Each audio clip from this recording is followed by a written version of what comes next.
I went to a 5-day spiritual retreat in the countryside of Austin, Texas. I learned a lot about practical spirituality, inner healing, and also faced some internal conflict that I was intrigued to move through. I was invited by a close friend of mine who felt it would be nice to engage myself into the world of spirituality so that I could elevate and shake myself from the rigid routine that I was in. The retreat was held on private property. The organization behind it was Hedone. Hedone has been dedicated to putting together sensual spiritual events for years all around the world. Each event has a schedule of workshops led by popular and professional facilitators who specialize in specific practical spiritual techniques to open up your mind and body to the power within. The facilitators share their stories, their gifts, and impart a tool for you to carry for the rest of your life. I was invited to film, take pictures, and also have fun and integrate with the space. I wasn't able to film or interview every person that I wanted to because most of the time I was either deep into some workshop communing with God or was simply partying and having fun with the people. One of the facilitators that I had the chance to connect with was Michelle. I am a warrior, priestess, intergalactic sound woman extraordinaire, and I heal the planet through love and music and art and celebration and knowing.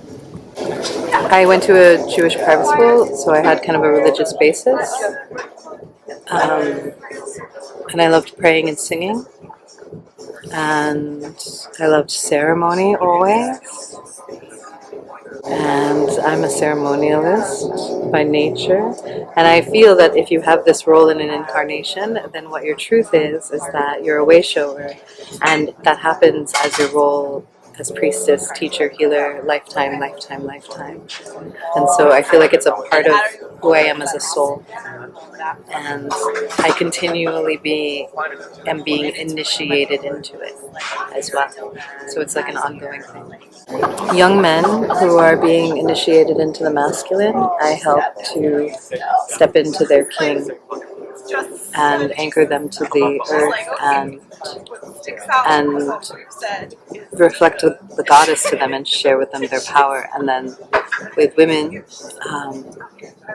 I allow them to become more in tune with their wrathful deity and their anguish and their sexuality and their security in themselves, and also ancestral healing and feminism and bhakti yoga and shamanic work and healing and witchcraft and warrior spirit and all of that it is to be a medicine woman and a healer on the earth at this time. Even without formal training, it's more like a cosmic knowing, if you will. There's some mirror in these kind of environments where they reflect your soul self back to you, and it's very easy to show up as your multidimensional reality. That's something that I teach, right? And like honoring that soul version of yourself, and then when everybody's kind of in this intention or this field to bring that version of their being, I don't know, it gets reflected back to you, like Burning Man, you know, that consciousness there. And yeah, you walk as if you have wings in this world, which is that's what I speak to, is you have the last little piece, if I will, for a moment. The less ego that is present, the more people feel the ability to expand. And when we all come from our hearts, and when we are open and relaxed and inviting of others, we give permission and safety for the true self to come forward.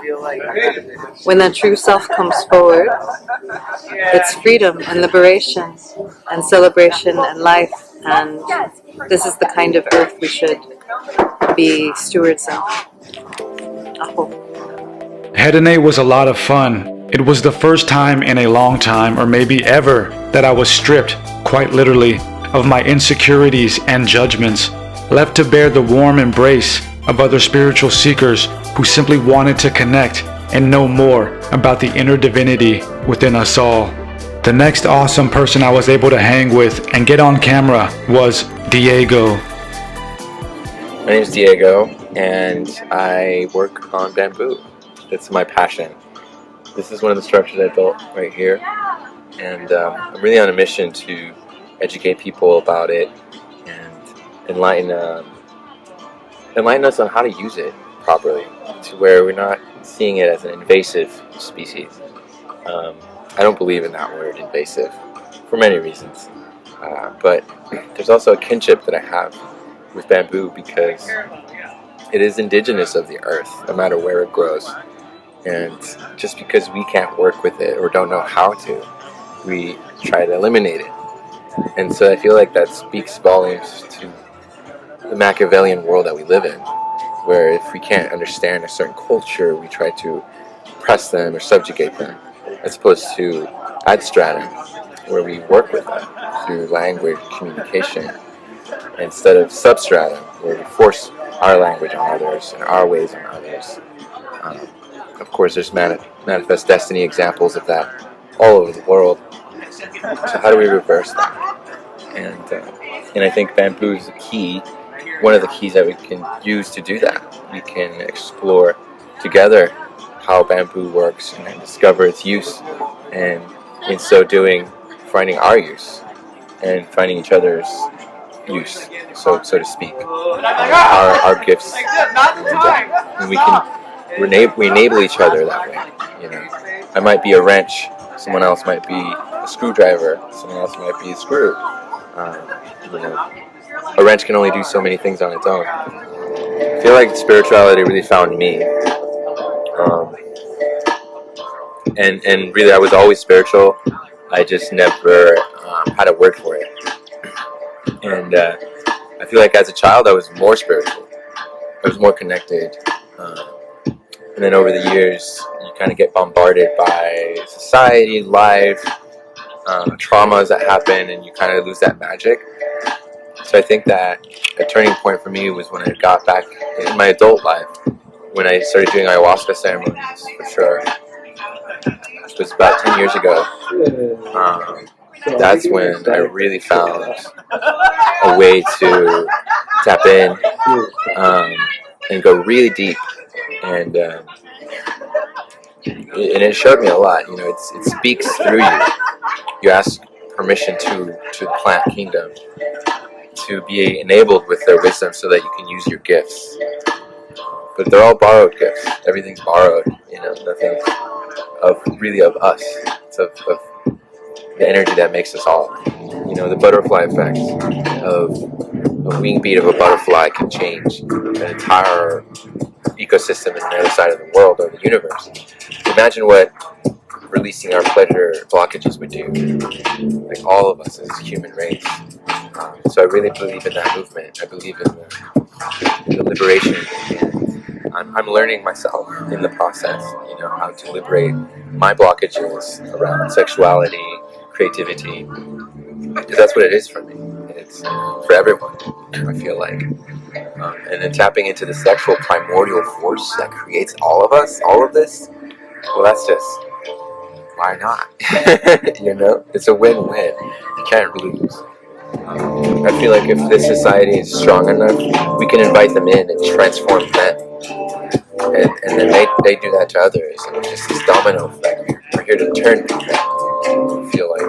And, you know, sitting down with the oppressor in tea ceremony, for example. And the possibilities are just, you know, I feel like no one is absolved of being able to receive redemption. And I think that aspect also is important for us to liberate, right? What we've done in this earth, what we've done to others, what others have done to us, all of that plays a role in our sexuality, in the way we relate to our sexuality, in the way our sexuality relates to other people's sexuality. So I'm very grateful for the females that are leading the way in this movement. And they see it with clarity, as keen as anyone on the planet can. So I'm very grateful as well. And I think that gratitude is just going to keep multiplying. Eventually these events won't be taboo. It will be more holistic for everyone. Throughout my time at Hedone in Austin, Texas, I was challenged to go deep I was challenged to open up and receive the instructions to commune with my body and release whatever emotions may arise. I participated in breathwork, yoga, meditations, tapping, sensual healing, dancing, and all sorts of amazing things. I was new to this type of event, but there were veterans, people who had been living this life for decades. One of those amazing people was Fernando. My name is Fernando del Sol. I'm first and foremost a traveler. Been on the road for over 33, 37 years, somewhere in there, lost count. I'm a writer. I work on scripts and films and work in documentaries as well. And I'm a traveler. I've been on the road a very long time, and I'm looking to kind of settle in Greece and where I'm staying now and living. And I'm just so happy to be alive. Because I was adopted and raised by a very spiritual family. And so it was always my understanding that we are spirits, so everyone is spiritual, but waking up to the importance of finding a spiritual path came when I was 17 years old. At that time, the police were all cowboys. They were all 99% cowboys. Let's put it that way. And there was a lot of racism in San Antonio because of the Alamo. You know, remember the Alamo was always a battle cry for the American pioneers, and so I had a lot of anger and hate in my heart that wasn't there when I was a boy. You know. And it started with kind of that racism and that violence towards me just for being a little brown. You know, I'm actually Mexican, Irish, and Apache, and so it's kind of like I ended up kind of gravitating towards a Mexican Irish gang, if you will, and I found it hard to kind of hang out just with the Mexicans because they were so angry at the whites, and the whites wouldn't accept me. If they would, they were very angry with the Mexicans. So I joined the Freaks basically, and we started doing a lot of acid and smoking weed and going to Black Sabbath concerts and Led Zeppelin and Pink Floyd and all these things. And everything was cool until one day we had a big confrontation with the police, and I had to kind of step up, and I ended up hurting a police officer and escaping Texas when I was 17. 1977, by the way, so statute of limitations has passed. And so I was just jumping trains and hitchhiking, and I went to the rim of the Grand Canyon in Arizona and hung out with hippies and started kind of like learning from the hippies about love and gardening and sustainable agriculture and being free on all planes and doing their good acid, and that really kind of woke me up to another level of spirituality. But it was around that time that I was very confused because I was 17 and I was a fugitive, basically on the run, and doing too many drugs before and after, and so I got very confused, and I felt like somehow there was a dark spirit inside me, and I really needed to get it out. And I had a spiritual epiphany in the mountains of Sacramento, New Mexico, that changed my life completely. And I ended up calling my father and saying, "Listen, I want to do the right thing. I want to go back to school because I dropped out. I want to get my education. I want to get in service and be like you guys, because they were always in service to people. Very humble people too." And so I went back. He said, "You can't come back to San Antonio because the police are looking for you still. I'll find a small church in a small town, a place called Six Shooter Junction, where the railroad tracks separated the whites and the blacks and the Mexicans. And it's now called Kennedy, Texas." And anyway, I got back into high school, got my life together, and did really well. I went from, D's and F's to A's and B's, and then I got scholarships to go to university, and I got my education in anthropology and comparative religions, and also Spanish and business. I was focusing on those, and then I went to Oral Roberts University, which is a very spiritual university. Very, it was very strict. Like, we had to sign an honor code and say that we wouldn't have sex, no drugs, sex, or rock and roll, or cursing for those 4 years we were in the university, which is prime years, you know. And so I did it, and I took a vow of celibacy for 7 years, and that helped me kind of stay focused and get my education.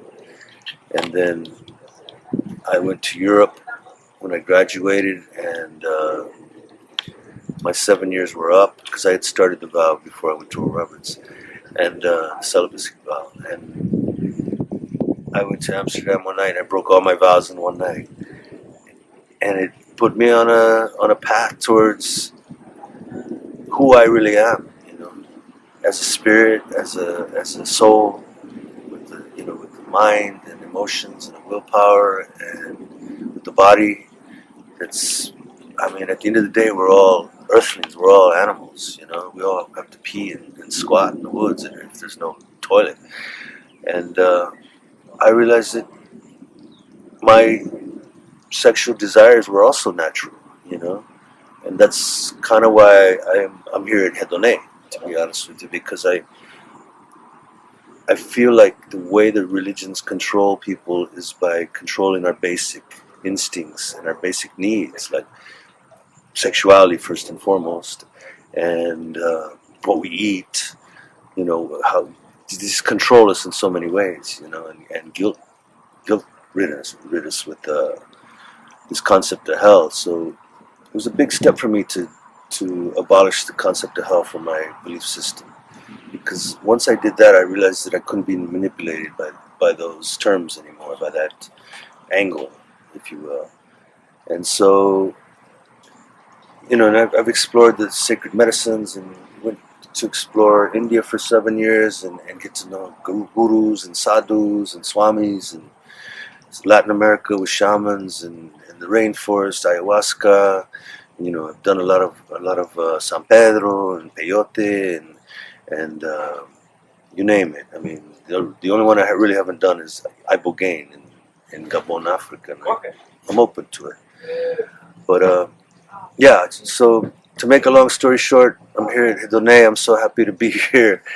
I mean, I find that Lola and the whole philosophy of Hedone, bringing together love and the soul, which was Eros and Psyche, Hedonia's parents.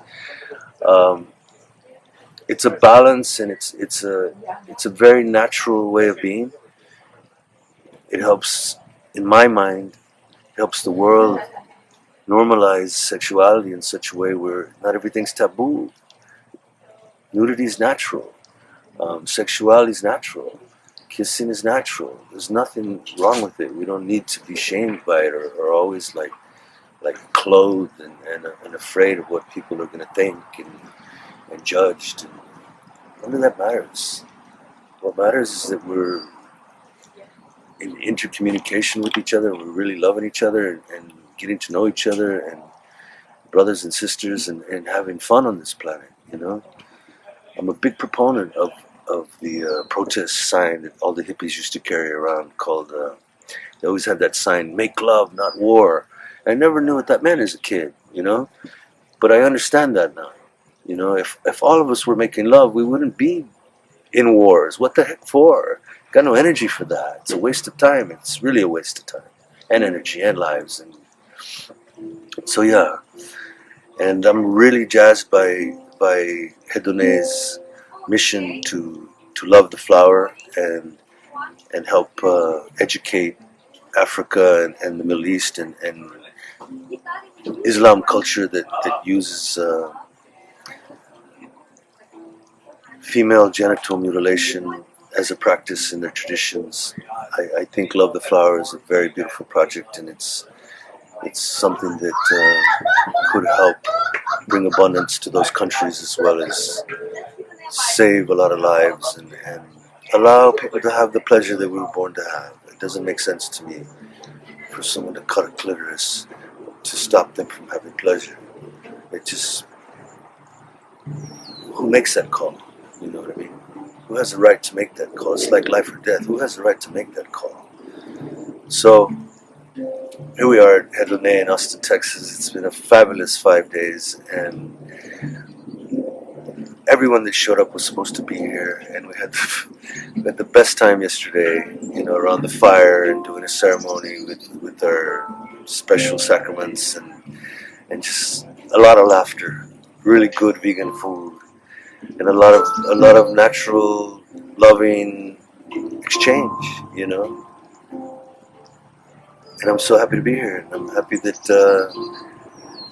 that Lola's pulled together Hedone, and I look forward to the next one in Paris, in the castle, and the one after that at Burning Man, and the next Hedone in Berlin Castle, and I hope that the world just starts to open up more sexually and sensually, and yeah, let's just relax on the issue of sexuality. It's important. As long as we're having safe sex, I think it's all good. I hope. We are the freedom warriors. We are the children of intuition, sons of sacred euphoria, daughters of spontaneous illumination, lovers of magical intoxication, romantic rebels, infinite seashell riders. We are the seekers of the beautiful unknown. Our inner revolution will lead to universal liberation. If we don't break the rules, there will be no tomorrow. Freedom warriors do not raise flags, we raise ourselves collectively. Provoke your own illumination. Set yourself on fire. I hope. The event was full of life and exciting moments. They all built up and climaxed toward the tea ceremony. The tea ceremony consisted of a ritual with respect to the ancestors, the land, and our endeavors to elevate our love. I was brought there by my amazing friend who also had much to share. Her name is Nastasia. Well, my name is Nastasia. I'm a life, health, and spirituality coach, as well as massage therapist, yoga instructor, great many things. But I've been bringing my massage talents to Hedone for the last couple years. Well, it's interesting because I would say that everybody is magical. Women especially. I like to say all women are witches because, myself included, we can really look back into our childhoods and throughout our lives and find, you know, these different little magical rituals and mystical experiences that maybe we wouldn't think are very witchy or spiritual, but I definitely had a lot of those growing up. And then moving to Hawaii in my early 20s, doing massage school out there and, you know, like Reiki training, nutritional training, a lot of things, and then traveling around the world and researching things for myself. It's just been kind of a gradual process to get to where I am now in terms of spirituality, which is just all of life is spirituality. I think every day is meant to be a spiritual ritual in and of itself. So it's not like there was like a before and after, but there's definitely been this, you know, me walking the path of truly a well-rounded spiritual person, I guess you could say. Well, in general, these kinds of spiritual, community-oriented events are so amazing because it really gets people like myself out of the general rush of the world, you know, like the 9 to 5, go to the grocery, go to the gym sort of life that many people are accustomed to. So, you know, going to these kinds of events, it's like you can put down the sort of stresses or whatever of the everyday world and surround yourself by people who are on this greater sort of mystical, sensual even journey, depending on the event you go to. And then Hedone specifically is such a beautiful combination of so many things, you know. It's not just music, it's not just spirituality, it's not just the hedonism layer of it, but it's so many things, you know, where you step inside such a safe, beautiful container and you can really like, okay, here's me in the outside world, here is me right here and now fully open, fully alive, fully friggin' connected, you know, so that when you go back to your everyday life, you can bring more of those things in. And so with Hedone, you know, you have the workshops, you have the dancing, you have the connection, you have so many beautiful things, and yeah, it's so that you can really feel the full flippin' magic of what it means to be alive, and then bring it back to your, you know, everyday sort of life, whatever that might be. All of this wouldn't have been possible without Lola. I really wanted to sit down and interview her, but we just had too much fun and didn't really find the time. And plus, she was also very busy maintaining the space.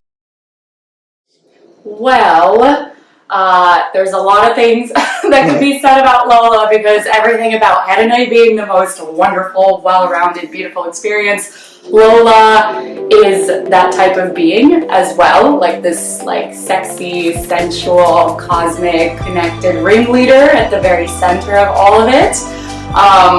Of course, you know, she had all these beautiful visions for what Hedone might be, and it started off as just, you know, these events in Europe that spread out to the United States, you know, to Mexico. I found Hedone and Lola in Mexico, actually, and what's amazing as well is it's not just, you know, this event, Hedone, this ethical hedonism kind of thing, but Lola has just such a beautiful vision that goes or expands into so many different directions. You know, there's a virtual reality project called Love the Flower, which is a really beautiful movie that brings awareness to female genital mutilation in just like, you know, there's the music side of it, the artful side of it, the vibratory side of it. So in essence, it's a movie, a project that you're going to be able to watch and really feel the shift, you know, in your mind and your whole being in what it means to really protect the flower, love the flower, which is, you know, the whole female system,